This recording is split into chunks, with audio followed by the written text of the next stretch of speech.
Hello class, once again I am in front of you with the new topics how to taste right understanding. आज हम discuss करेंगे कि how to taste right understanding. Right understanding को check कैसे करते हैं. The first question arise in our mind कि right understanding है क्या. तो सबसे पहले समझिए राइट अंडरस्टैंडिंग क्या है कि जब आप किसी चीज़ को समझते हैं, समझने के बाद आप उससे क्या कंक्लूजन निकालते हैं, आप क्या निर्णय लगा निकालते हैं, उसको हम राइट अंडरस्टैंडिंग कहते हैं.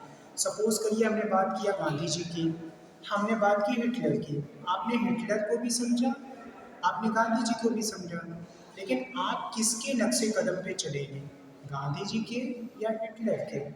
ये बात जो हमें बताता है वो कहलाता है राइट अंडरस्टैंडिंग.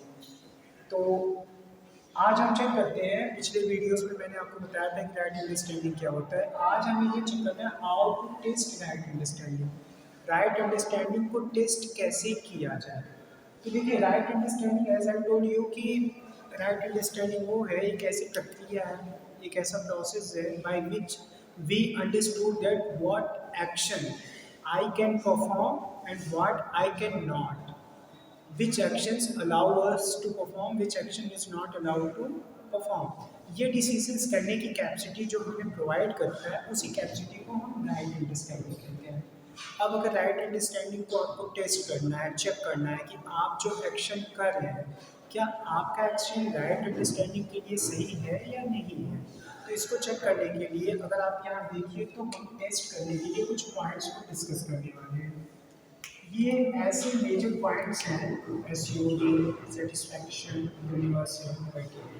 ये पॉइंट्स के बिहाफ पे हम कोई भी एक्शंस चेक करते हैं कि ये राइट अंडरस्टैंडिंग, इस एक्शन को हम परफॉर्म करेंगे कि नहीं करेंगे. अगर उस एक्शन में ये तीन चीज़ें आपको मिल पाती है, इस टेस्ट पे आपका एक्शन सही पाया जाता है, इसका मतलब है कि आप वो एक्शन परफॉर्म करेंगे. अगर उसमें वो फिट नहीं बैठ रहा है, इसका मतलब है कि आप वो एक्शन परफॉर्म नहीं करेंगे. आइए देखते हैं. तो सबसे पहले पॉइंट इसमें एसयूडी. पहला पॉइंट आपका क्या है, एसयूडी. समझिए एसयूडिंग क्या है. तो देखिए एसयूडिंग क्या होता है, ये श्योर वर्ड से बना है, मतलब a kind of act in which you are very sure, you have no any kinds of doubts. मतलब आप ऐसा कोई काम करने जा रहे हैं, तो काम करते समय आपको ये कंफर्म होना चाहिए कि इस काम को लेके आपके अंदर कोई डाउट्स नहीं है. अगर जरा सा भी डाउट है तो इसका मतलब है कि आपने वो काम जो आप करने जा रहे हैं या वो बात जो आप समझ चुके हैं, वो आपको राइट अंडरस्टैंडिंग नहीं हुआ है, सिर्फ अंडरस्टैंडिंग हुआ है. सपोज करिए आप कोई भी काम करते हैं, उसमें थोड़ा सा आप लैब के अंदर है, कोई लैब परफॉर्म कर रहे हैं, अचानक से बीच में कुछ आप भूल जाते हैं, कुछ डाउट हो जाता है कि इसमें CO2 मिलाना है या NO2 मिलाना है, आप भूल गए. तो ये जो जरा सा डाउट है, इससे पूरा का पूरा लैब आपका बर्बाद हो सकता है. आप मान लीजिए एग्जाम में बैठे, ऑप्शनल क्वेश्चन है, पता चला कि चार ऑप्शन है, दो आप कंफर्म है कि नहीं है, दो में आपको डाउट्स हो गया कि यार ये वाला हो सकता है या ये वाला. अब पता चला पूरे एग्जाम में आपको बार बार दो दो ऑप्शंस मिल रहे हैं, एक में डाउट और दोनों में दो में डाउट्स हो रहे हैं. ऐसे केसेस में क्या होगा, आप एग्जाम से बाहर हो जाएंगे, कॉम्पिटिशन से बाहर हो जाएंगे.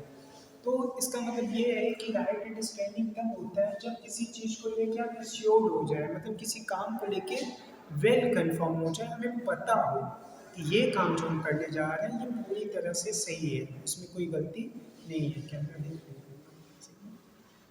और आई थिंक समझ में आया पहला पॉइंट. दूसरा हम इस पे यहाँ पे टेस्ट करते हैं, दूसरा टेस्ट करने का जो हमारी मेजरमेंट है वो सेटिस्फैक्शन है.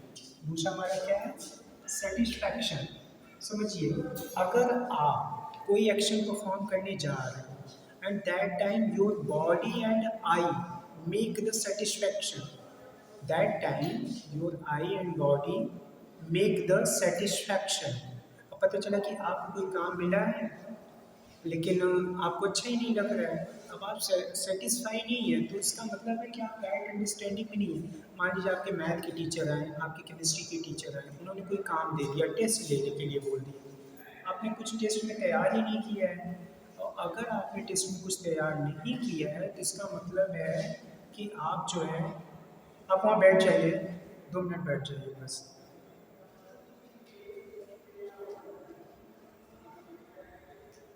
ढाई रुके, रुके नहीं, देखिए ये आपको बताता है कि सेटिस्फैक्शन का होना ज़रूरी है। राइट अंडरस्टैंडिंग बताता है कि आपके अंदर सेटिस्फैक्शन आना चाहिए। मान लीजिए आपके केमिस्ट्री के टीचर्स आ गए, मैथ के टीचर्स आ गए, उन्होंने कहा कि मैं आपका टेस्ट लूँगा, और जैसे उन्होंने कहा कि मैं आपका टेस्ट लूँगा, आप तुरंत कहते नहीं सर आज नहीं टेस्ट लेना है, कल लेना है। फिर भी वो कहते कि नहीं आज ही लेंगे। तो जाहिर सी बात है कि आपके अंदर अनसेटिस्फैक्शन आएगा, सेटिस्फैक्शन नहीं आएगा। तो राइट अंडरस्टैंडिंग ये कहता है कि आप जो वर्क परफॉर्म करने जा रहे हैं उसमें आपका सेटिस्फैक्शन होना ज़रूरी है। अगर सेटिस्फैक्शन की कमी होगी तो कहीं ना कहीं वो आपके राइट अंडरस्टैंडिंग के जोन से बाहर होगा, यानी वो बात आपने अच्छे से समझी नहीं है, इसीलिए आप मना कर रहे हैं। कहीं भी रहिए, आप कोई भी काम करिए, अगर आपको सेटिस्फैक्शन नहीं मिलेगा तो डैम श्योर कि आप वो काम अच्छे से नहीं कर पाएंगे। अगर आपको काम कुछ और करना है, आपसे करवाया कुछ और जा रहा है, तो आपको सेटिस्फेक्शन नहीं मिलेगा। अब देखो ना थ्री इडियट्स में वो कैमरामैन बनना चाह रहा था, लेकिन बार बार उसका बाप उसको क्या इंजीनियर्स बनाना चाह रहा था। इस केस में क्या हुआ, उसको सेटिस्फेक्शन नहीं मिल रहा था। तीसरी चीज़ राइट अंडरस्टैंडिंग के लिए बहुत ज़रूरी है, वो है यूनिवर्सलिटी। यूनिवर्सलिटी आपको बताता है कि आप जो एक्शन परफॉर्म करने जा रहे हैं क्या वो पूरी दुनिया में एक्सेप्ट किया जा सकता है कि नहीं। अगर वो पूरी दुनिया में एक्सेप्ट नहीं किया जा रहा है, पूरी दुनिया उसको एक्सेप्ट नहीं कर रही है, तो आपको ऐसे काम को परफॉर्म नहीं करना चाहिए। देखिए राइट अंडरस्टैंडिंग कहता है कि आपका जो काम हो वो पूरी दुनिया उसको एक्सेप्ट करे, यूनिवर्सलिटी उसमें पाई जानी चाहिए। अगर यूनिवर्सलिटी नहीं पाई जाएगी तो वो राइट अंडरस्टैंडिंग से बाहर हो जाएगा। बात करें यूनिवर्सलिटी का मतलब है कि आपका जो एक्शन है, आपका जो एक्शन है उस एक्शन पे टाइम का, स्पेस का और इंडिविजुअल का, तीनों लोगों का असर नहीं होना चाहिए।